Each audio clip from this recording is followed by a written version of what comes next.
Assalamualaikum warahmatullahi wabarakatuh. Jumpa lagi dengan saya Dian Zaini. Kita masuk dengan materi prinsip-prinsip GATT WTO ya.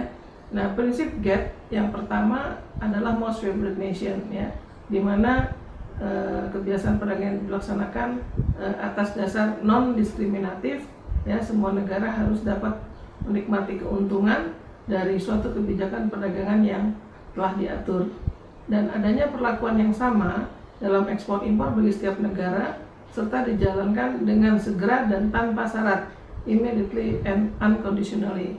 Kemudian disebutkan dalam pasal 4 TRIPS dan pasal 2 perjanjian mengenai bidang jasa atau GATS, namun terdapat pengecualian terhadap prinsip Most Favored Nation ini.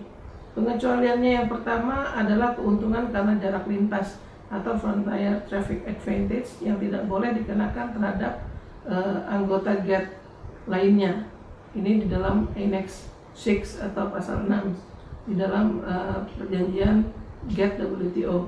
Perlakuan preferensi di wilayah tertentu yang sudah ada, misalnya adanya kerjasama ekonomi dalam British Commonwealth, adanya perjanjian dalam the French Union atau Prancis dengan negara-negara jajahannya ya, Itali, Swiss dan lain sebagainya.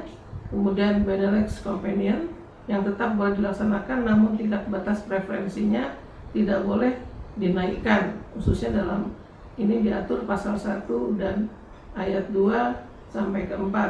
Anggota GATT yang membentuk Custom Union atau Free Trade Area yang memenuhi persyaratan pasal 24 tidak harus memberikan perlakuan yang sama terhadap negara anggota lainnya.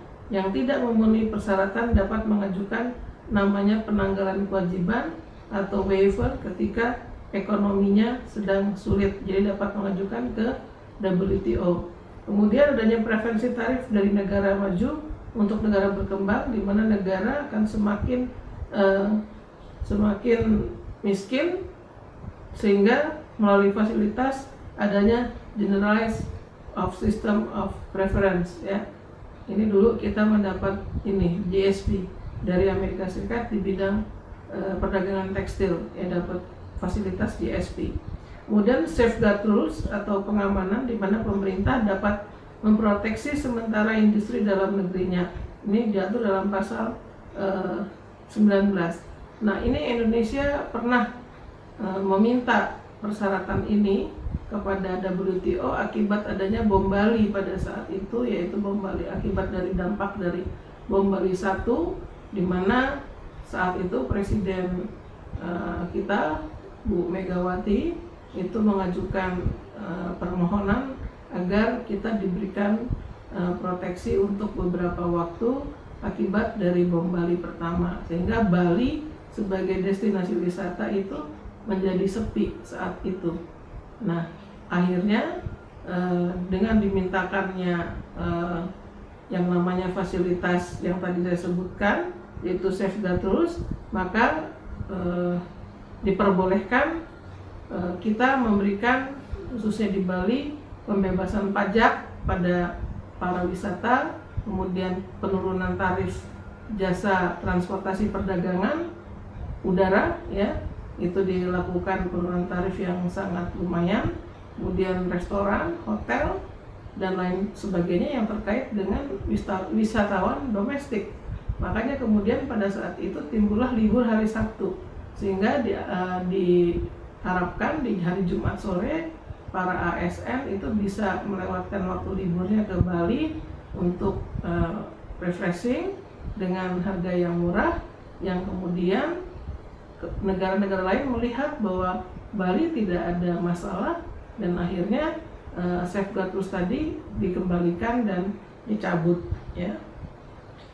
Pengaturan adanya bilateral diskriminatif atau voluntary export restraints ya, yang first itu negara maju membatasi ekspor, sementara generalized system of preference itu isu tekstil, negara yang berkembang dan negara miskin itu yang mendapat GSP, sehingga ini dipertanyakan first ini ya.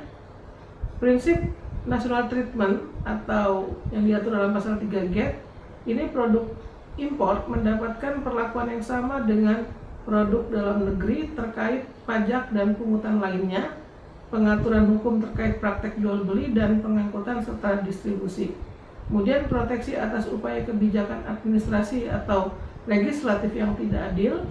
Kemudian disebutkannya dalam pasal 3 TRIPS yang mengatakan, dan pasal 2 perjanjian mengenai bidang jasa atau services, perjanjian WTO yang mengizinkan negara mengajukan pembebasan atas penerapan prinsip MFN ini.